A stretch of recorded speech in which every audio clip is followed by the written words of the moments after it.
What is going on, everyone? We are back at it. Today is going to be extremely fun. Um, we have a couple cool channels on, some of my favorite channels in the whiskey 2 world.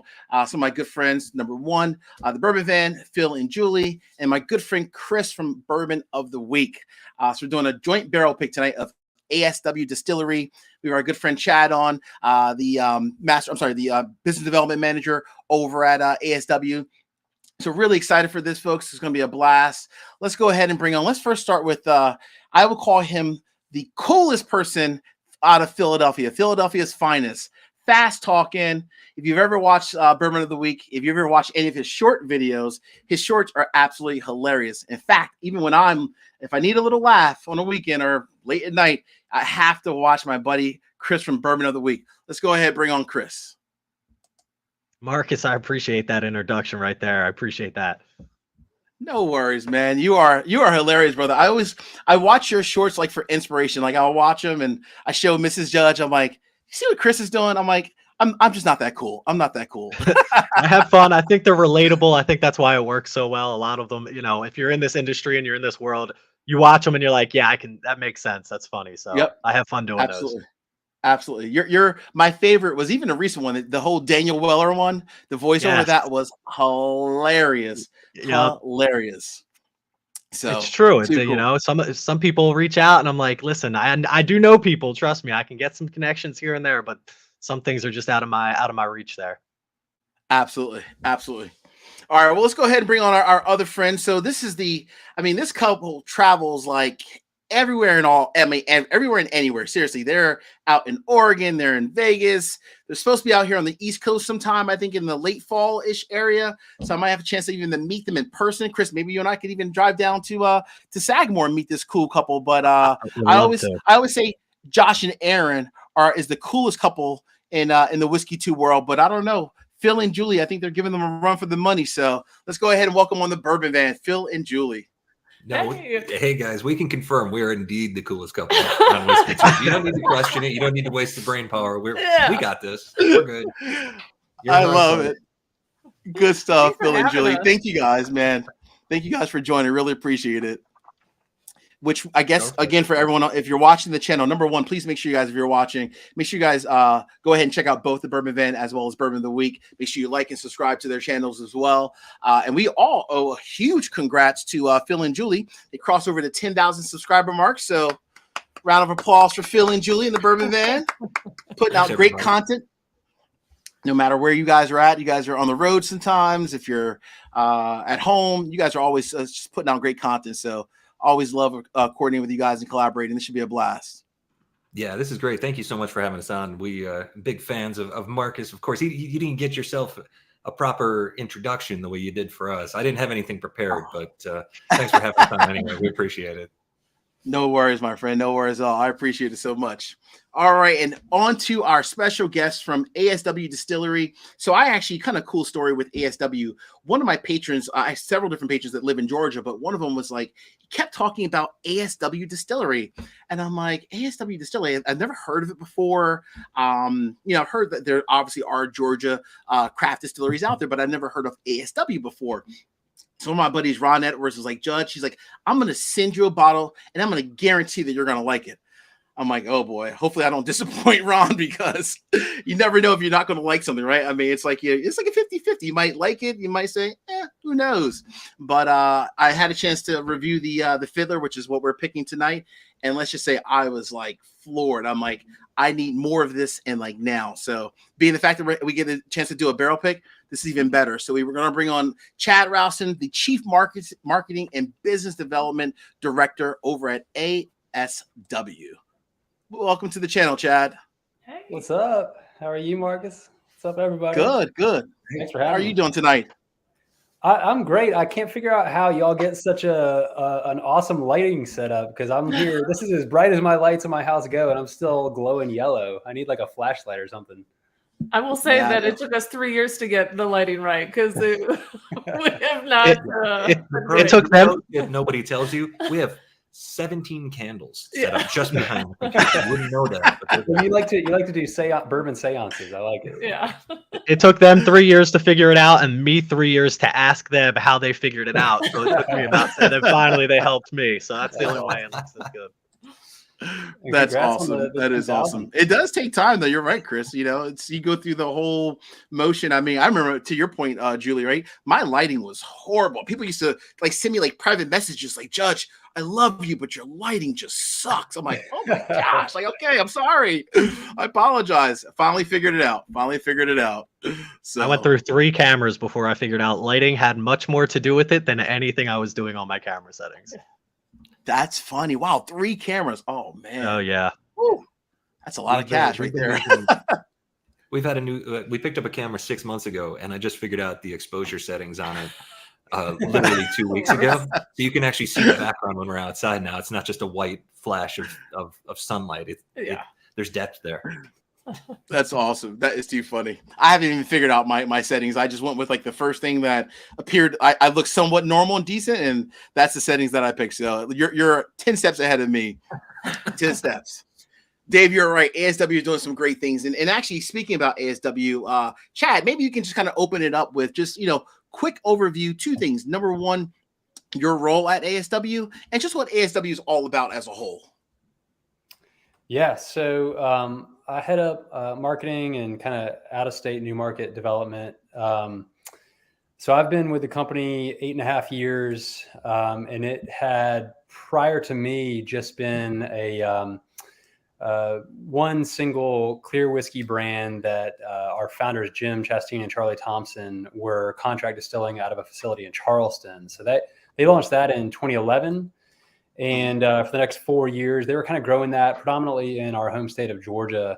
And they realized after about 4 years, they needed to either go big or hang up their boots. So they chose the former, fortunately. And around that time, they had gotten in touch with our master distiller, Justin Manglitz, who was good friends with Jim Chastain's younger sister from high school, who said, you got to try what this guy's making. It's awesome. And normally when somebody says that, you kind of roll your eyes and say, okay, sure, we'll get to it. But Justin truly was just making some awesome juice. He handed us his liquid resume at the time. That was dynamite. So the very first product that we have a double copper pot still set up from Vendome at our distillery in Atlanta. And the very first thing he made was a 100% malted rye product called Resurgence. Wow. And so Jim and Charlie were rye whiskey drinkers. And so that really definitely set their hearts ablaze. And so, like I said, Justin and I joined in early 2015. The 4 of us went out and raised the money to build out the facility in Atlanta. And we've been off to the races ever since. So we've grown the team pretty substantially since then. Shout out to Josh and Kelly, our 2 other partners as well as everyone else on the team. And so, now we have our facility across from Sweetwater, which is our whiskey distillery, Sweetwater Brewery, pretty big craft brewery.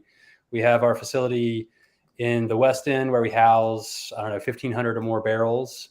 And then we have a location at the Battery right next to the Braves Stadium. So you could, if you had a really, really good arm, like the guy from Napoleon Dynamite who can throw a football over a mountain, you could hit the Braves Stadium from our distillery. I do not have that kind of arm, so I just walk there instead. That's fair. That's awesome. That is awesome. Cool background, by the way. Cool background, cool story. You guys have a couple different locations. I noticed that I was in Atlanta for work for my day job, and I'm like, all right, I need to get to ASW, but unfortunately, I was, actually doing my day job like all day, and then even with my clients in the evening as well. So there was no breaking away to unfortunately visit ASW. It was like, oh, what am I doing? I came home a sad camper. My wife was like, "Did you make it to ASW?" I'm like, no. I had to do my job. I think we're going to have to maybe revisit these priorities here because seriously, priority number 1 when you're Atlanta. Exactly. So I'm wondering. So I know the answer for Chris. Not that I want to put you on the spot, Chris, but I want to ask actually Phil and Julie. So because someone answered or asked a question in the comments, our good friend Troy Cassell asked about where is ASW located. Like he said that he doesn't see it in Ohio. But Phil and Julie, do you guys see it out west, like in Oregon, or you guys are kind of all over there? Washington too? about a month ago when you suggested that we should do a pick of this. That's the first time we heard of this brand. Not in Oregon to our knowledge at all. I could be wrong about where it's at, but yeah, as much as we travel on the West Coast, never seen it. So yeah, okay. We've asked around as well and only heard great things. That's true. We got super pumped about it because I mean we always like to try things that are only available in our neck of the woods, but also things that aren't, and that's like the bonus of whiskey too, right? And having all of these relationships that we get to always looking for new flavors. Yeah, so I am excited. So this will be like literally the first time we've ever had it. Wow, first time ever. I love that. Oh man, you're gonna be surprised, Julie. Oh, you wait. All right, I think, and let's dive into the location first, and then we can jump into the whiskey. So, Chad, where are you guys located? Like for the most part, where people can find your whiskey in certain states and so forth. Yeah. It makes sense that you couldn't find us in Oregon because we are not distributed there. We are distributed in Georgia. If we weren't distributed in Georgia, we would have a problem because that is our backyard. But we're distributed in Georgia, Florida, East Tennessee. So that's just Chattanooga and Knoxville and the Tri-Cities areas. Texas, Southern California, Arizona. Okay. Yeah. Got it. So growing. Okay, cool. Very nice. And then I think online also, right? With some of the retailers as well. I could have swore I've seen a bottle or two online as well. Absolutely. Yeah. That was silly of me to leave out. Sealbox, Blake, and Jay at Sharepour have been awesome supporters over the years. So.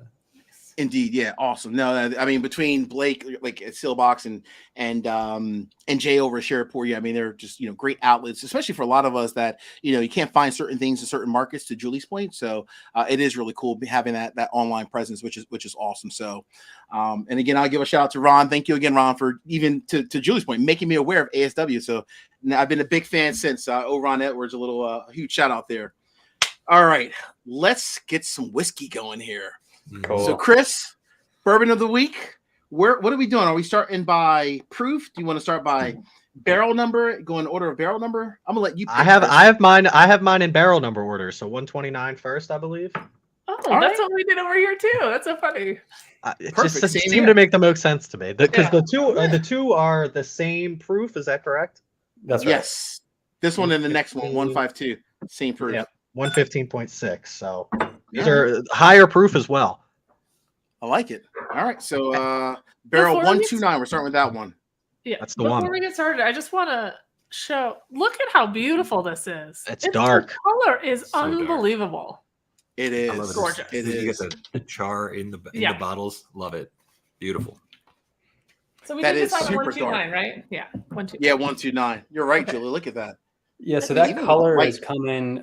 This is actually triple oaked. We probably need to do, I probably need to do a better job of emphasizing that on the label itself. It spends about 4 years in the first new charred American White Oak barrel. Spends about the final year and a half to 2 in a second new charred American White Oak barrel. And then the final few months of aging get anywhere from 15 to 30 staves that Justin, our master distiller, harvests, hand chars, and puts down into the barrel. So those final few months get those staves. And it's funny, some groups have picked them where the staves have only been in there a month, and that's kind of their sweet spot. Other people have picked them where they really like the staves that have been in there 3 or 4 months. So I think it's just kind of a function of A, people's preferences, but B, when you have anywhere from 15 to 30 staves down in there, there's a lot of variability and there's a little bit of magic going on. So that's where a lot of that beautiful kind of dark copper hue comes from. Interesting. Good to know. And I'm sorry, what was the age you said for in each different barrel and the staves and so forth? What was that? I missed that. For this one? So each barrel is anywhere from about 5.5 to a little over 6 years old. Just depends. Okay. I don't have the age of each of these specifically. That's fine. In the last few months, kind of depends again on which barrel we pick, but I can get you the final stave aging or stave finishing time in there as well. Cool. Awesome. That's great. Thank you so much, Chad. All right. Barrel and then as far as mash bill on this, we're talking, is there a specific mash bill that's released? Is there any information on a mash bill? Absolutely. So Fiddler we actually have a bunch of different Fiddlers these days. We have Fiddler Heartwood, which we're sampling tonight. We have Fiddler Unison, Fiddler Soloist, Fiddler Syncopation, which we just released, which we think is the only single malt bourbon out there. We distilled it from 100% Bloody Butcher malted, Bloody Butcher varietal of malted corn. But Heartwood itself is a MGP mash bill that's known for its high wheat content. So it's 51 corn, 45 wheat, 4% malted barley. So I think us and like one or two other distilleries took down the very first run of this back in 2015. And it was originally just kind of a one-off, and it was so good that they've added it to their stable of mash bills. Wow, very nice. I hear you, Scott. Triple oak, right? Yeah, sign me up too. So, Julie, I know you're the expert in the house from the nose and palate standpoint. So I'm calling on you, sister. What are you getting on the nose there, Julie? All right, I'm already started. I already wrote some notes down. So I have, of course, oak. I mean, come on. Like, I got that too. I can agree on that. But I got a little powdered sugar, and I said banana. I said runts, but like banana candy is what I'm getting. Just a slight hint of a fruit underneath. It's so oaky and delicious. But I'm getting just a little hint of like powdered, like kind of like powdered sugariness to it. So I agree on the banana. I'm thinking more like a creme brulee banana. It's really, really dark, really rich. Yeah, it is. I agree with that creme brulee, and that oak is powerful. It's like mass. I mean, this is like deep oak, right? But I love that, and I also kind of get almost like a it's almost like a like bananas, like almost like bananas Foster kind of a note in a way. This is nice. Oh man, I can nose this all day. All right, it's been a long day, so let's start this one off. Just I think everyone else already started to sip, but cheers. Cheers. Cheers. There we go. Thanks for having us again. No, thanks for joining. Oh gosh, that's so good. Wow. That palate though, there's something that's different in the palate. Ooh, there's some tobacco in there. Oh yeah. Maple. Woo! Big time tobacco. I even had a warm up, but I'm feeling nice and flushed. It's just I know. Makes me think like I like it. I know. So some people talk about the bourbon bear hug. This one has the bourbon bear hug. It like almost numbs your tongue a little bit. Like it's a little bit dry, but then it's the oak is so nice, but there's such nice. I got that tobacco right away. Yeah. I was expecting a lot more dryness on it with the triple oak. I was expecting it to kind of really dry my mouth out, but it like Julie said, it does dry your mouth out just a little bit. You get that tingling sensation on your tongue, but it doesn't like it doesn't dry out the whole palate. No, it doesn't. It doesn't. And I'm a sucker for double oaked, and triple oak. So, I mean, fortunately or unfortunately, I love myself some oak. But you're right. I mean, that leather and the like the chocolate notes definitely came through in the palate. But you're right. You get like that tingling note in your like on your tongue a little bit, just a little bit. But it has a nice kick to it too. Sipping this blind, I would have probably thought this was closer to like 125, if not even like maybe 128 or 130, right? It's a sweeter chocolate too. I was expecting it to come in be a little bit bitter. That's really much sweeter than I was expecting. I was the sweetness, that confection sugar almost that Julie was kind of pointing out on the nose almost comes out on this. I do get a lot of sweetness though, as far as like those vanillas and the caramels still seem to pull through on this, even with the heavy oak. Yeah. Yeah, VB Tom, that's a good question. I know some distilleries are doing like certain like little sampler packs. Is that something, Chad, at ASW, either online or even at the distillery, that you guys have that available, like in the gift shop? So we do. It consists of Fiddler Unison bourbon, which is a marriage of this high wheat bourbon mash bill and our high malt bourbon mash bill that we copper pot distill. And then it also has our Resurgence Rye, Duality Double Malt, and Tire Fire Single Malt, which is a heavily peated single malt. Okay. But we are releasing 2 additional Fiddler extensions this fall, and it would probably make sense for us to have a Fiddler only sampler pack that would have the Fiddler Unison that I mentioned, maybe a non-single barrel version of this, and then the 2 that we're releasing this fall, which are toasted barrel finished. Okay, I like it. I'm on I board. like it. I love I know. I love a sample pack. Like Yeah. sometimes you want them all, but you can only get one, and so then True. you get the sample packs. You get them all. We've got So a true. great name for them too. Yeah. We call these Drambinos. Oh. Just being close to the Braves Stadium, we thought of the great Bambino Babe Ruth, so we call them the Drambinos. I love I these. love that. That is Yeah. so Love cool. it. That's so neat. Oh man, this is powerful. This is like very vibrant, very bold. So how do you guys want to do this? You guys want to just maybe vote at the end, kind of, or should we along the way give scores? What do you guys want to do, Chris, Phil, and Julie? What are you guys thinking? I think we need to compare them before we can make a decision on Yeah. where they rank. Yeah, Okay. I mean it's good. I wanted to say this one's a 90, and then the next one's 99. I I can have a only history of giving something a 10, and then Yeah. the next I thing like a 10.1. is an 11, right? Yeah, Yeah. Phil Reagan always takes goes his like rating. 10, and then he's like, "Does anyone do 10s?" And like, no. And he's like, "Oh, I like a okay, lot let's of go to stuff." 8.7." Right, above average, still great. I'm the same way. Too funny. Oh man. So I have a question for Chad. So when Justin's kind of going through, how does he figure out, like, like for example, like the barrel right now we're looking at, barrel 129, it has 25 staves.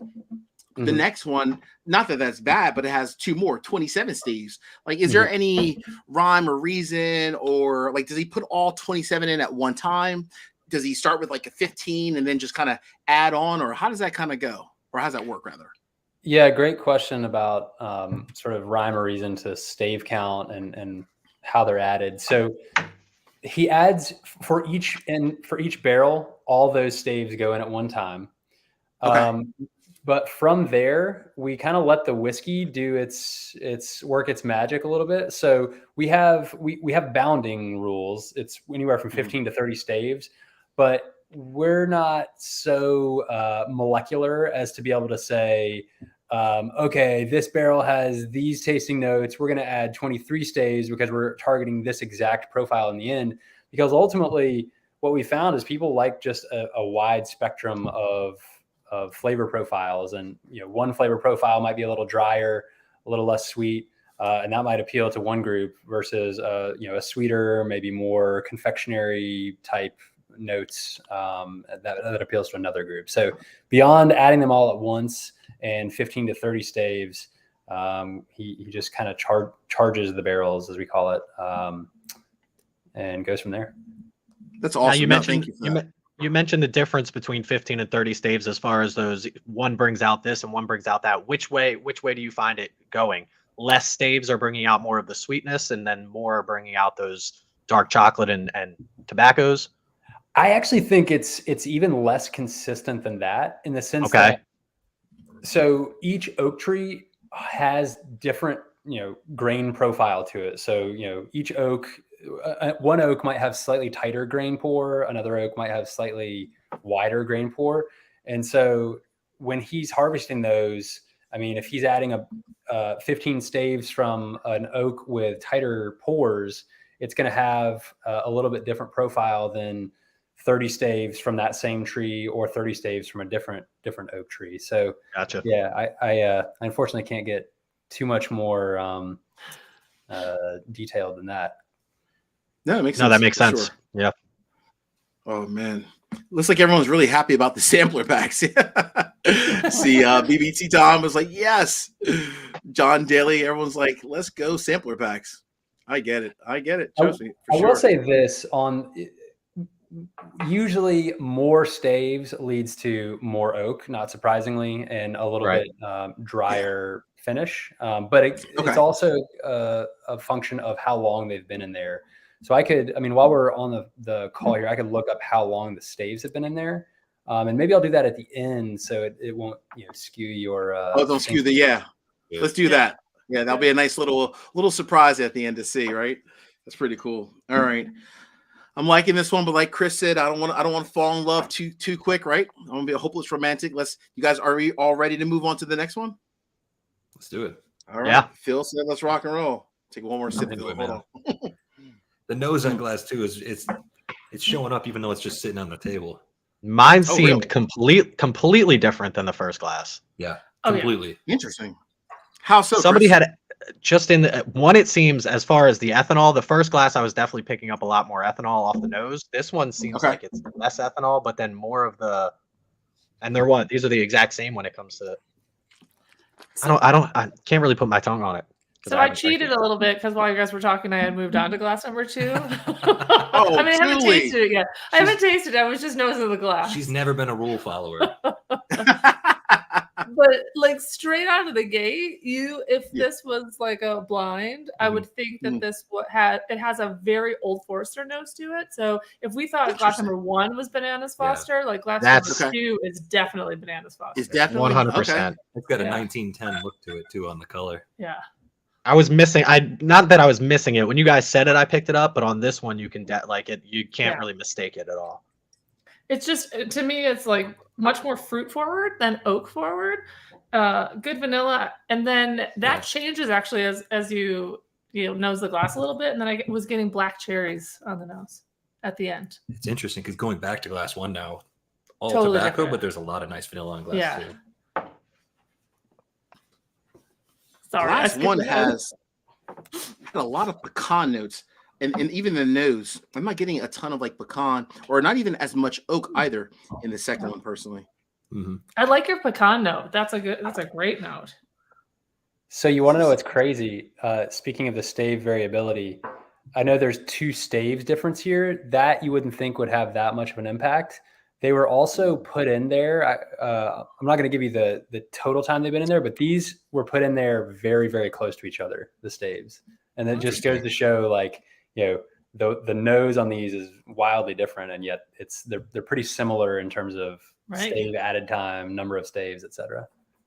Wow, Sorry, you're right about the old one. It's funny though, Julie. I think it was you, Julia. Was it Julie or Phil that said the Old Forester kind of a note, like the nose to it? Yeah, it does. It so now these are obviously all single barrels. Is that how all of the fiddlers run, as single barrels, or are they batched, or are they? Fiddler Unison is batched. These to date have been single barrels, and then the toasted. We'll do a bourbon and a rye toasted this fall. Those will be batched, but with a lot of the details on there, from char level, toast level, et cetera, et cetera. Nice. That sounds awesome. Beautiful. Yeah. The palate and the finish on this one is not as, which actually I'm okay with though, to be honest. It's way more crisp.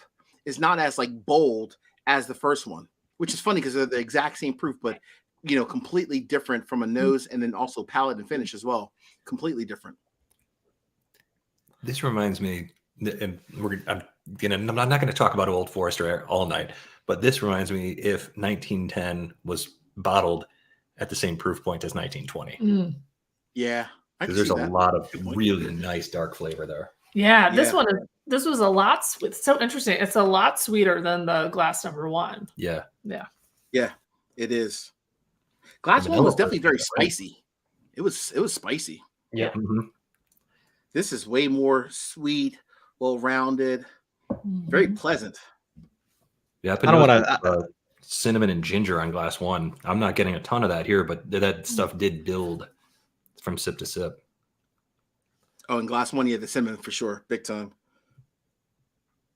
I do think that the oak shows up on the finish of this one. So whereas glass number 1, that oak was like predominantly like that's the first thing. Mm-hmm. Maybe not the first thing, but it's like one of the big things you have. The oak is what carries on to the finish, so it's very sweet, and then that oak like shows up late in the game. And it's a real genuine charred oak too. Yeah. Oh man, that's nice. Drumbinos. That is a pretty cool name, Scott. This is a nice proof point too. This is this drink's really nice. That 115 is like perfect, right? It really is. This one, once it's on your tongue, it is on there too. It's not like you don't. I was gonna go back for another sip, but it's still there. I was gonna say it's a little bit sticky, and it really like lingers. Like it has good mouthfeel. It does. It does. It truly does. I was impressed. Not that everyone has to be, but I personally am I'm a big cigar smoker, and I had this neat, obviously, first when I first got the bottle from my buddy Ron, and I loved it. And then I had it with the cigar. Oh my gosh, the fiddler with the cigar. I don't know if there's anything better. Seriously, I mean, it's just something with like maybe like the oak, the sweetness, the spice. It goes so well with the majority of cigars out there. More of like the Maduros. I like the darker. I'm not a big fan of like Connecticut wrappers, but this goes really, really well with the cigar too. If you guys happen to be cigar smokers or any cigar smokers out there, the Fiddler, they pair very well together. We have some aggressive wildfire smoke at the moment, so we can just move this outside. Let's go. Walk outside. We have the same thing down here. Does it pair well with that? So I actually have a That's question super about cigar smoking. Do you usually prefer a sweeter palate or like darker flavors, like more leathery and that kind of like the latter, yeah, more darker notes, darker like more like chocolate, and so forth in the cigar. I'm not, as much as I love like a sweet whiskey or just sweets in general, the cigars themselves, I prefer for them to be a lot more bold. Yeah, very much more full body. Well, as you were talking, and you kind of talked about like what you find, like what you like to pair with your cigar. I made a note, cigar ? On number 1, because those flavors, like, are those deeper flavors? And so I was just curious if you thought that number 1 would pair better with a cigar versus number 2. I got between these two, probably between the two, I might go with, on a normal night, I probably would go with number 1, just because I like the sweetness. I love the pecan notes, the cinnamon, the tobacco, the leather. I think it would pair very, very well. Yeah. Oh, this is nice though. Number 2 is very. I'm back and very forth rich. between the two now, and I can't figure out which one's giving me like a toffee note, and I feel like it's number 2 over number 1. Number 1 seems to bring more on the nose. There's like a green apple and a toffee on the nose on number 1. But the palate is where it shows up on glass number 2, I think. That's what I'm thinking. Yeah, it does. It does. Number 2, the palate is quite nice. It really is. Mm-hmm. Wow, I'm impressed with that one. All right. Chris went back to number 1, so I just wanted to taste number 1 again. I like number 1. I went back. I just couldn't figure out which one was giving it to me, so I was trying to go back and forth on it. Number 1, that palate definitely brings the spice. Yeah, this is gonna be hard. Chris, I knew you were going to go back because I know in your videos you always do your first sip and then you go for it. I love. You got to go in. You got to take the first sip. It'll always throw you off, man. That's so cool, by the way. So cool. All right, I poured a little bit of 1 and 2 just in case you need to go back so I can fully open up. All right, I think personally, I'm good with number 2. You guys ready for number 3? I think so. Yeah. Right, crack this bad boy open. The A/B testing is where it's all fun. That's right. Yeah. Or ABC testing, I guess. Do y'all ever, once you've finished a glass, just let it sit for a couple hours and then go back and then smell it? Oh yeah, I love that. Somebody told me about that, and I was like, "There's no way that's real." And then I tried it. I was like, "That's real." Sometimes it's better. I mean, but sometimes it's better than when you were drinking it. Like that aroma is just so satisfying, and it like dries up a little bit on the bottom of the glass, and you can And I've picked out different notes that I couldn't quite place while I was sampling stuff, and been like, "Oh, that's what that is," because it just gets it a little crisper, Yeah. Mm. Oh man. Somebody said, "Who's younger, Chad or Chris?" That might be a close one. I'm actually 73. I got you beat, man. A career dedicated to whiskey will keep you pickled. I'm set for life then. I love that. Who's younger, Chad or Chris? Too funny. This glass 3 is almost like smelling like when you put your French toast in the batter, but you haven't cooked it yet. Ooh, getting some maple notes. Yeah, maple. Phil's cinnamon. dropping the knowledge. I like it. I like it. Along with this one too, by the way. I like. Yeah, Luke, you're right. I know. Phil talked about it was like, I think he said glass 2 was almost like 1910, but cast strength, which is that would be very, very nice. So I love that how you kind of brought that out in glass 2. That's a good one. Can you tell me that nose again? I need to pick that up one more time. The French toast that's been battered, Yeah. hasn't been cooked yet, Battered but not cooked yet. because it's Like a little it. doughy. Right. I know Yeah, what it is. I know what you're saying in my head. I'm just trying to find it in the glass now. It's one of those really, I know what you're really saying. pretentious nosing notes that people just love on the internet. Those are the best better than ones. when I say things taste pink. Is it? Julie, you are too funny. Oh my gosh. All right, so this is barrel number 708, right? So this is actually, oh wow, not only, but 18 staves. Okay, and 114.7. All right, That's considerably dip down fewer, right? into the teen number of staves. So I think 2 and number 3 seem more still- similar, right?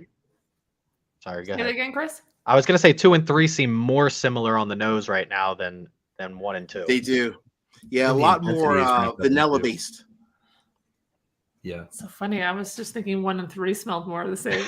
Great, that's the way it Oh, goes. really? We already decided we're going with Julie's nose, so You that's can just fine. get, you just I'm the cut me worst. out. I'm the just here worst for the noser there. commentary. I'm just hoping you guys agree with me when I say some stuff. The way I agree that 1 and 3 are more similar. More similar. Well, they're yeah. more similar in the how they're a little touch more subdued. Glass Yes. 2 is more intense, but I think aroma note wise, I think 2 and 3 have a lot in common. Yeah, they do. I think 2 and 3 are definitely more in the same lane. They're more of a refined experience. 1 was very hot, bold, not hot in a bad way either, right? Hot, but very bold, very spicy. 2 and 3 are more, I think, honestly, I hate to say to quote Phil again, but like a 1910 at cast strength, like you're enjoying it and you're like, it's like, this is like the best thing since sliced bread. They're so like, they're very similar. They really are. Tons of vanilla too in 2 and 3. Mm-hmm.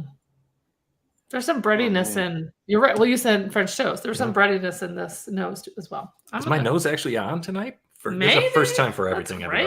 everybody. That'd be a nice change. Yeah. You just smell good. Chocolate, I guess. I get vanilla, caramel, a little bit of oak. All right, so I have a question for you guys. You don't have to give away yet because we're not done with 3 yet. Give what's your favorite nose so far of the 3? Just nose, not the quality of the whiskey, but just the nose. I'm on 2. I'm on 2 easy. I think it was easy for me. I liked the nose on glass number 2 as well. Did you just sip glass 3? Yes. Did you guys sip glass number 3? Because Yeah. it is dynamite. Glass 3's got a It red is. color the other ones don't have. It is. It's got a nice. I have that, but like that banana flavor, like the creamy, almost like a banana Oh, pie man. really comes through. But it is so leathery and so oaky. Oof, that's a nice. It one. is. Glass 3 is nice. I think I'm It's almost actually, silky. It is. It's very silky, It's like very silky, very creamy. Not oily. Yeah, not oily, but like creamy almost. Yeah, very creamy. Jeez, I was hoping this one wouldn't be very good. Me too. We could have just stuck with 2 and all been happy. Oh man, that's lovely. Ooh. That's really nice. And what's funny about it is that I didn't know what to expect because that it had a less number of stays, right? It had 18. So I was thinking my head was already kind of programmed like, oh, this is not going to be good. There's only 18. How dare it only have 18 staves in it? See, I thought the complete opposite. I'm not the biggest, I'll admit right now, I'm not the biggest double oaked, heavy, dense oak and tobacco notes. But I will say that, so what I was leaning towards 3 just looking at the staves on them. And I was like, all 3 of them are fantastic, by the way. They pass my test for even a double oaked or, like you said, triple oaked. They're very good, but 3 is definitely something up there. Well, I'll also say about they are all 3 very good. I'm not the biggest pot still guy. I find it to be a little funky. Okay. It doesn't always hit my palate, but there is a hint of that funk, but I like it here, and it suits these very well with the darker colors, the richness of the oak, the leather. Really nice. I kind of feel like 1 and 2 had a baby, and it was number 3. I would agree with that. Wow. that's You do get a little bit of that spice from 1. There is some spice. in them. Peach Cake says, is AWS hiring? I'll go anywhere. For Peach uncooked Coke's French never leaving fries. Oregon. Don't listen to him. He's not leaving Oregon. He loves it here. Oh, that is too funny. I love it. I love it. That's too funny. With the triple oak, I might be moving to Georgia myself, to be honest with you. Mhm. Oh, Yeah, man. it's working. Yeah. Oh, this is interesting. Okay. Silky. I like that word, by the way, Chris. Silky. It's creamy. like it's silky, creamy. Yep. It really is. Oof. And the legs, I'm not, I just, it sits in that glass. Same way we were talking about too. It sits on the palate. It sits in the glass. It doesn't go away. Oh gosh. Three's. Anybody else get a little bitterness on the finish of 3 when you sit with it?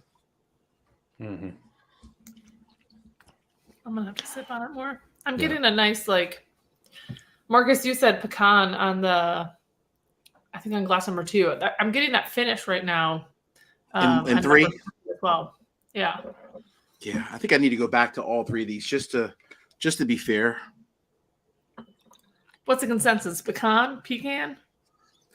Pecan is what you use out back, or pecan is what you keep under your bed. We said pecan in the video. Somebody commented. Pecan is what you almost be Oh my gosh, Chris, you cracked me up. Oh my god. Somebody told me that in the ice cream industry. So we have butter pecan, and somebody ordered butter pecan, and somebody at the window next to them said, "Pecan, that's what you keep under your bed to pee in at night." I was like, there it is. Pennsylvania's always doing stuff I don't understand, man. I've been here for a long time, and I still don't understand it. Oh, that's too funny. All right, back to glass 1 for me. Back to number 1. I'm not getting any of the bitterness that you're talking about. I didn't get much bitterness off of it. So I know, Jake, you asked, can we defer to the one person from Georgia in the room? Well, we could, but I think, even Chad said earlier, he doesn't want to, steer the conversation in one way or the other. Like if he says oh, this one was age X versus Y, and then it might persuade our judgment. So that's the only. Is Chad going to pick one? Why Chad is being Mission Impossible, quiet, if you will. Yeah. Yeah. Which I respect that. I respect that. I also am coming off a little bit of a cold, so I'm not on my tasting game quite as well as I would be. These are delicious. I'm having a great time. I know. It's good stuff, isn't it? It's good stuff. Mm-hmm. I was nervous going into it. Phil and Julie said this was their first time trying it. It was my first time trying it, and Chad was on the stream with us. I'm like, listen, if I don't like any of these, I gotta tell him to his face. It's gonna be tough for me. Why do you think I joined? I was nervous because when you were texting me, you're like, I've never had it before. What if I don't like it? I'm thinking, well, shit, I love it. I'm like, hopefully they do like it. I'm also very transparent. Like, you're obvious. I'll drink something and be like, whoa, no. And I haven't done that today, so we're in good shape. No, I was holding my breath when we started. She took that first sip and didn't react. I said, okay, we're gonna be okay. I'm trying to be all right, serious. Julie approves. It's a good night. It's a good night. Good stuff. Mm. Oh man. I'm sure Chris is an Eagles fan, Ron. I would assume, at least. I mean, he is from Philly, so 4 for 4 around here. 5 for 5 now. We're all hockey. We're all soccer fans now that we have the union. Okay. Well. Okay. So everything for 5 for 5. I love it. Ooh, I don't know. I might go back to the noses. Man, I think this number is 1 tough. is the driest of the bunch. Come on, Nugget. Yeah. Can we do this right now and kick one out? Are we all agreeing on that right now? Kicking one out? What are we kicking out? Kicking out number 1? Do we want to kick out one? Hold on. Here we go. Phil's gonna bring it back in. I gotta do solid A/B testing here. I like the balance on number 1. I like the spice versus the sweet. I think it drinks really nicely, and I love the nose on it. Okay, so it's back in. It's not my number 1, but it's also not my number 3. Ooh, that's interesting. Ooh, that is interesting. I do like this tasting. I've written down a lot of notes. Mm-hmm. Sometimes you just you're like, cherries and oak or something, right? But yeah, you got a book over here. I got a whole book of notes right now. There's definitely differences, which is nice. But it's funny though, when you pour number 1 and you let it sit for a little bit, the spice, the spiciness in there, it definitely it was really hot and really bold. It definitely kind of calms down after a little bit. Number 1 is, I don't know if we should kick number 1 out yet. It also has a really high level of viscosity. That is there is a thickness on glass one that's really nice. I That's will so say, true. like, I will say, as much as I love number 3, I think that 1 and 2 actually are the mouthfeel's a little bit better on there. Not that number 3 drinks that like I 3 is absolutely silky, but it kind adore of it. It's vanishes. silky, but then it doesn't stick around as much as 1 and 2. It doesn't. But It fades other away things that 1 and almost. 2 that are weird too. Yeah, not weird. Yeah. Weird in a good way. Yeah. Like, you know, like number 1 I find very like pretty dry, and number 2 it tastes like dessert. Like, Yeah, that's true. you know. Chad, you couldn't send us one that wasn't very good, huh? You just sent us all bang. Are they all bangers? Every barrel? Yeah. You never produced a bad barrel. Ridiculous. I have not had one where I wasn't like, I would buy a single barrel pick of that. Yeah.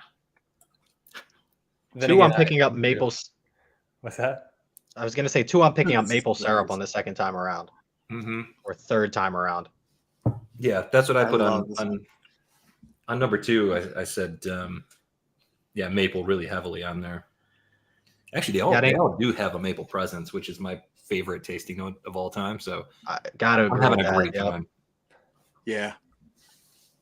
I'm a proponent of well, we're both proponents of however you want to drink your whiskey, you should drink your whiskey, right? Straight, Absolutely. water, Absolutely. ice cube. Yep. But flavor works for you. flavor notes are pretty subjective too. Like I get a lot of different things that Phil doesn't get, and then you read what the flavor notes are, and you're like, yikes! Like we were not like way professional off, tasters. right? Yeah. No, you're right. But it's very subjective too, right? Because everyone, I mean, we're all different and so forth. So it's definitely totally subjective. That is so true. Because a lot of times I'll even sip whiskey like with some of my really good buddies who are deep, whiskey guys, and I'll pick up one note. They're picking up something the complete opposite, right? So it's just everyone is like their own thoughts and so forth. I used to think tasting notes were completely subjective, and then at a tasting a few years ago, some guy said he thought he got a note of asparagus from one of the whiskeys, and I was like, I think that's actually wrong. Yeah. That's pretty Sir. like nose, like on the nose. You're incorrect, sir. There's no asparagus here. No asparagus. That's too funny. I'm ready to kick one, but it's not. I don't think it's the one. It's not the one. It's not the one. I'm ready to kick one too, and it's not the one that I think you guys may be ready to kick also. So we're all just gonna kick the one that we all want to pick. I'm actually thinking that I'm going to be the outlier on this. Oh no! I know. I feel like I'm going to be the one that you're going to be the adult in the room. Shutting up. No, somebody's got to make the decision. Here comes the no fun monitor. I mean, I know this guy over here, and like we're usually. I mean, we're just half and half, 50-50, like on the same page. I would agree. Probably more. All right, we'll make it easy for you guys, Phil and Julie. We'll throw it to Chris. Chris, which one are you ready to kick? I mean, I already said it myself. I understand what you guys are all saying. I think for number 1 for me, it's too spicy and too oaky for my personal palate. It's okay with the other 2 out there. I think it's for me a very easy pick that I had. If I have to decide between 2 and 3, it's going to be tough for me. That's how good they are. Okay. All right, that's fair. Okay. Phil and Julie, what about you guys? What do you guys? Which one are you ready to kick out? And does I think your opinions might differ too. Yeah, you can go first because I'm doing a quick. I like to like see what people are saying and then do a quick thing. But I know which one. I'm pretty sure which one I'm making. I mean, I feel pretty strongly that number 3 for me, it dissipates quickly on the palate, and the finish has just a little bit of bitterness that doesn't appeal to me. So for me, it's 3. And Julie, I won't let your loved one there persuade you. I'm going to go also actually with Phil. I'm going to kick out number 3. It's very nice on the palate, but to Phil's point, it fades a little too quick for me.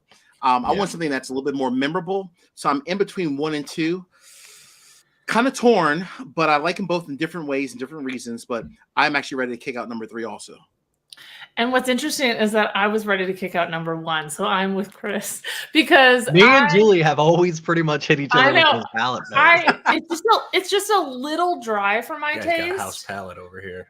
I think it's a little dry for my taste. I think I agree. Like I think it'd be a perfect cigar, and that's just not my lane too. Like I like things that are a little bit sweeter. I would agree with you. So it's not a surprise that I'm kicking this one. Yeah, I get that too. I really do. Yeah. I want to say I though, do. on glass 3, when I poured it directly onto the front of my tongue, Yeah. the flavor, that's a great flavor. Like the way that it hits is very French toast like. Yeah. But then Yes. gone. So, and I will Yeah. also agree with you that, like glass number 2 is very sweet, right? You got to like that profile to like that. Glass number 3, I think the flavors are all there, but it does dissipate a little bit faster. So I agree with you that the finish isn't quite as strong on glass number 3 as it is on 1 and 2. So it's there's so many factors involved. It's like really, it's tricky. We would like a blend. We would like a blend of all 3 of these put together. Yeah. It feels very tricky because you gotta and like what you like. You said it originally, like glass 3 is very much like a child of glasses 1 and 2. Yeah. It really is. But it's a good It really example is. of how sometimes like you would taste both those and go, this one's spicy and I like it. This one's sweet and I like it. So put them together and it should be great. It's a good example of how that doesn't always happen. It doesn't work that way. Not always. So true. Yeah. Yeah, John Daly, I know it kind of feels like number 2 might be the winner because it's the one that I think between myself and Phil and then even Chris and Julie as well, that, you know, between take out 1, take out 3, is 2 our winner? Is that where we're going? Or should we just we because vote? you guys picked up 3. Yeah. Because I was saying like glass number 3 was the one that I like had the big smile on. Because it was a combination of 1 and 2. But if you guys didn't like it, then that's not that you didn't like it, but you didn't like it as much as the other ones. What we always have to think about when we're choosing a pick that we hope everybody will like is we have to look at the numbers, and we've got, it seems like 2 of us like one of them, 2 of us like the other one. And if 1 is out and 3 is out and we have very different palates, then it seems that by rights 2 should be at the top of the list, but we should probably keep tasting. But I'm curious what everybody picks, even if 3 is out. Julie, if you like 3 and I like 3 and he likes 1 and we like 1, then maybe we have to go back to 3 and 1 and kick 2 out type of deal. Well, and that's what Chris, you make a great point, because I'm like, is number 2 the one that we're all just kind of like, I'm not saying like this is fine, but like it's very sweet. I think it would have mass appeal. I think it's really great, but it doesn't have I don't want to say the interest, but like there's no dark flavors or this, you know, like it is a very bananas fostery drink. Yep. And so does that make it the best, or does that mean like 2 of us need to like say we're gonna move 2 forward, but we need to make a decision on 1 and 3 on what I think that's the way it should go. Is one of us wants 1 and 2 of us wants 1 and 2 of us wants the other. I'm not saying that 1 is out like complete. It's not bad by any means. Here we go. But I think that I agree with Julian. 2 is kind of like okay, this is good, not great. While 1 of these is great for one of us and 1 of these is great for another, then we just gotta balance it between the 2. I want to say something. I think that Marcus might agree with me on this. Glass number 2 has been my winner. I wrote winner when I tasted it. Oh, really? Yeah, it's been for me all along. I think I would say that it's considerably elevated compared to the others. I think so too. From the start to the finish, also, and I agree with just to interject for 1 second, Phil, Julie. I think I agree with Phil like 100% because I think glass 2 is probably the best from the nose, the palate, and the finish. The 3, I like 3 a lot. Like it's almost too calm of an experience. 1 is almost too like bold and just you know, and 2 is just like it's a little bit of everything. I think 2 is a little bit of everything. I really do. So but you go, Julie. No, I was just gonna say, like, I have this real problem about loving 1910. And when I try makes to me uncomfortable. When I try to introduce people to drinking whiskey, because like you got to go in slow, right? You can't just hit them with like a Jack Daniel's like 137, right? So true. So I'm always like, you got to try this Old Forester 1910. Like it's like this very sweet, like it reminds you of dessert and it's delicious and it's low proof. Like, was it 98 or 96? 93. It's like such a low proof. And just kind of gets you excited about it, right? And so what I loved about glass number 2 is that it reminded me of everything I loved about that beautiful, like that drink. But like you said, and Marcus as well, like the proof was ramped up, which is where we want it to be, right? Like it's not just a simple you're getting all those delicious flavors, but you get this extra proof point, and it's like it adds so much interest in the oak and the flavor profile and everything. I feel like during this tasting, I wanted to pretend I didn't. Yeah, oh, you're the pretender all of a sudden. Well, no, I was like, oh, no one's gonna like that as much as I like it. So it's 1910 bottled at 1920 proof. Yeah, that's what it's if you're doing a comparison. Yeah. I had number 2 as well all along. I did too. Oh, you did? So you thought so number 2. You were trying that. So I was basically thinking there's no way these guys are gonna pick. Julie's like, damn you guys. I told you she's got the palate. What are we doing? I'm trying to be amicable. No. Amiable? Whatever that Whatever. word is. You're a participant and you're doing great. Yeah. So now Chad picked 2 as well then? Is that what he said? I saw his hands come up. You say 2 also? 2 as well. I think it might be 2. Yeah. I think it might be 2. It was Julie, close number between 2 and 3 on me. I love number. I love number 2 for all of the sweetness and the complexity and the proof. It hits. It hits. Once I found that maple note came out, and I was like, that's the one I want. I like Grumpy's suggestion to put just a splash of water in there. So I'm gonna put a couple of drops in mine just to try it out. Now that we've kind of got a consensus, because I'm curious. Just because we always like things like cask strength, but not everybody does. Yeah. So it's good to know. Just good to know. And for my good idea. I was gonna say for my own personal preference, I'm gonna put pit number 2 against number 3 because I really loved number 30, but I was thinking in terms of the greater audience versus Julie's palate. All right, well, let's do that. Let's do a couple of drops. So it sounds like thus far we are preliminary number 2. Zoolander, thank you for taking one for the team. Said send me all 3 samples. He'll settle it. I love that. That's awesome, Jimmy. Oh, we got the cat in the picture. I love it. That's awesome. Oh my God, she's attacking. All right. Okay. She wants to be part of the show. She wants some of the whiskey. She's like, pour me a glass. Yeah. Marcus, do we know? I mean, obviously we haven't even picked it yet, but do we know as far as this is going to be shared pour, correct? Yes, do shared pour. Great question, Chris. Do shared pour. Timing wise, Chad, what's the typical? I know every distillery is different, obviously, but what's your typical turn timing wise? Because those staves are adding a good bit of extra oak for every extra day they're going, we try to get it out of the barrel pretty quickly. So, usually 2 to 3 weeks in terms of bottling, and then we can work out timeline, getting to shared pour from there. That makes a ton of sense. Mm-hmm. That's awesome. Thank you. That makes a ton of sense for sure. So if it's terrible when you guys get it, it's because of the 2 weeks that it was still being aged for. Yeah, it's not. It's not us. We reserve the right to have an experience. Correct. I love that. That's too funny. All right, so I added a couple drops of water. This should be interesting. It is funny how much a whiskey can truly change when you open it up a little bit by adding a few drops of water. I love it. I find it really interesting. We did this on a recent podcast where we did straight couple drops and then an ice cube, and it really all 3 stages change so much. You guys know that all 3 stages change so much, and there is a point where maybe there's too much water and not or not enough. You just get I love it straight. Wow, I added a couple of drops and all of these interesting flavors just kind of erupted that you didn't know, and then all of a sudden maybe it's overpowered. I mean, we actually on that podcast we actually liked the ice better than the couple of drops. It's funny how that works out. Oh, really? You like the ice in it versus a couple of drops? Oh, wow. Okay. It was really hot that day, and I think we were just thirsty. Ooh. Actually, glass number 2. I say glass number 2, but it's the one. What is it? The 150. The one glass number 2. Oh, yeah, 152.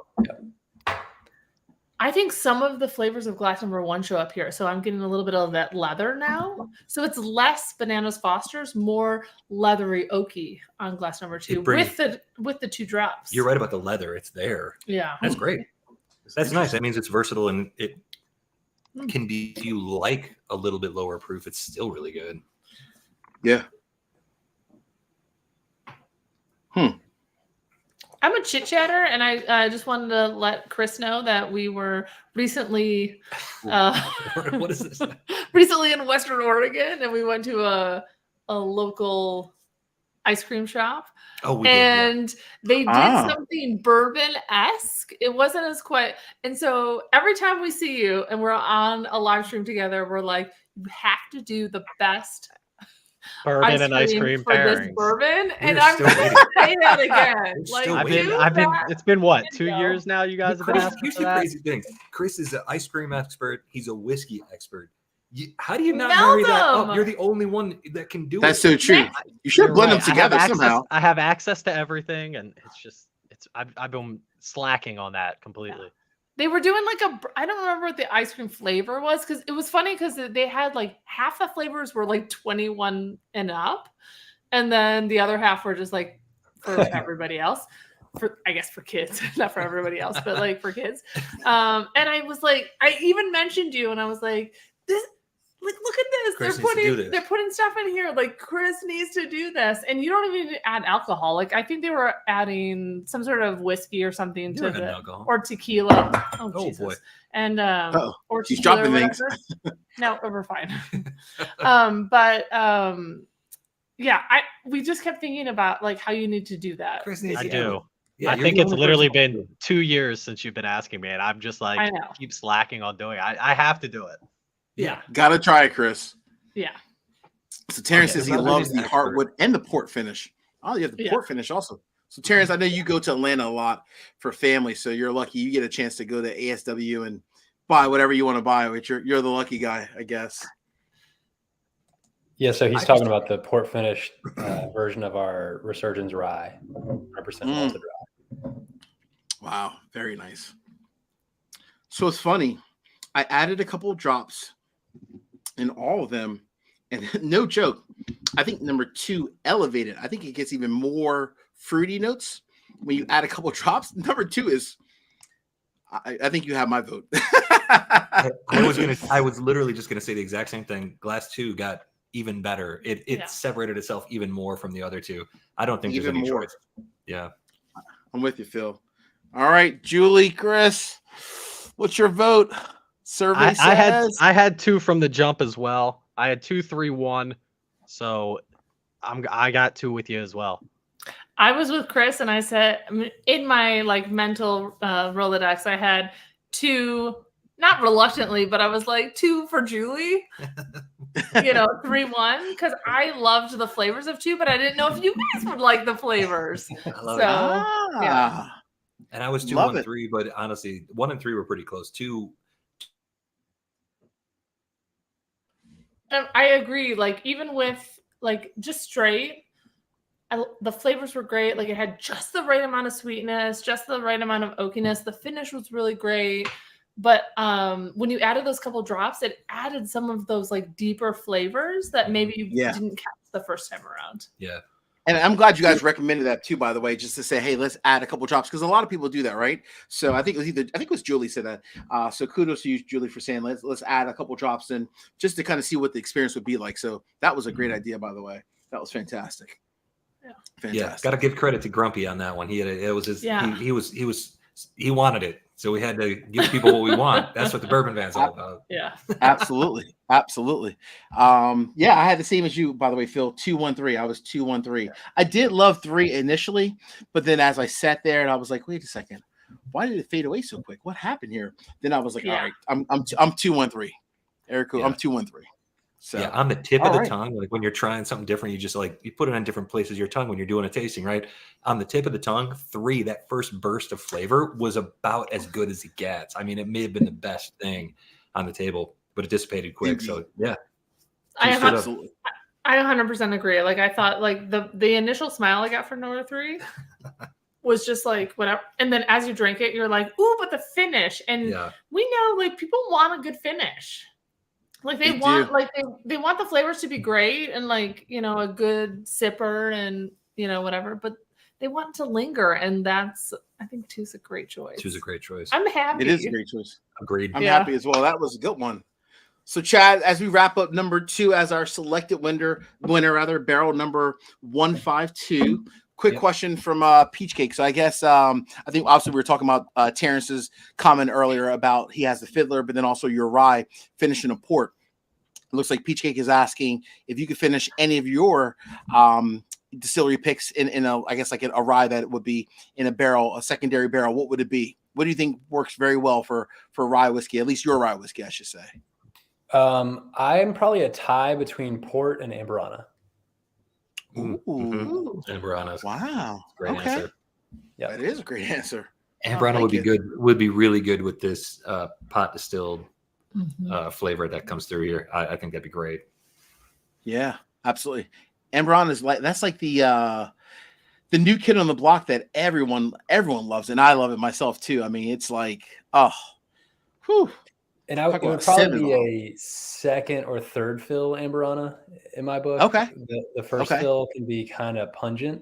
It's just super cinnamon forward, and I mean, it can sometimes taste like Cinnamon Toast Crunch even. Yeah, I would agree for sure. That's a good point. Really good point. Absolutely. All right, so Phil, just to make sure one last time before we wrap up, Phil, Julie, Chris, positive number 2, 152, glass number 2. Amen. All right, barrel number 152 coming in at 115.6 proof with 27 staves. All right, and I think Chad, you were going to look up, I believe, keep me honest, I think the age. Yep. And how long the barrels as well, or the staves are in there. So I've got the stave finish in front of me because that's software that I have easy access to. I have to go get with our production team on age. It's anywhere from 5.5 to 6 years. I can confirm tomorrow when I'm there. But then in terms of the stave finishing, number 152, which is what we picked, actually had the least amount of stave finishing time. So the staves went in on May 18th. Like you said, the 27 staves. Barrel number 129, which was the first sample, it got its staves on May 9th. And then number 3, barrel number 708, got its staves almost a month earlier in mid-April. Interesting. So, it is interesting. So less staves, but a longer time. Yep. But a longer time, right, Chris? Yeah. That is interesting.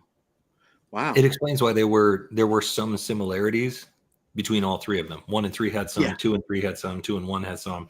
For Very sure. interesting. That's cool. That'd be a fun experiment to manage. Yeah. Yeah, that would be. That would be. I think Justin's probably just sitting there just like enjoying himself. Like, all right, I think this is ready. A lot of research going on in our distillery. I'm sure. Oh man, to be a master distiller, that sounds like good times. Yeah. Well, this has been a blast. I know. I just want to say thank you again to Chad from ASW for joining us, giving us this opportunity, as well as I should give a huge shout out, by the way, to Shared Pour, our partner in crime. So Jay West, thank you so much, sir, for being a partner for myself and Chris from Bourbon of the Week, and Phil and Julie. Philly, I like that though. That's a good one together. We can call us Philly. Philly sounds great. I like that. I like that as well. On his face. Chris is like, yeah, I love Philly. Take Yeah, that right? all Chris day. is like, yeah, that's my hometown. Just call them that. Sure. Phil and Julie from the Bourbon Van, thank you guys as well. So happy to partner with you guys. This was a fun time, a great time, and barrel number 152. Can't wait to get it out to all of our patrons and all our good friends. Should be fun. This was awesome. Thanks, y'all. Good times. Thank you. Thanks, Chad. All right, everyone. Cheers. Last little sip. Cheers. The last sip, Chris. Here we go. Not the first one, but the last sip. The last sip. That's Cheers, it. everybody. Cheers. Indeed. Thanks, everyone.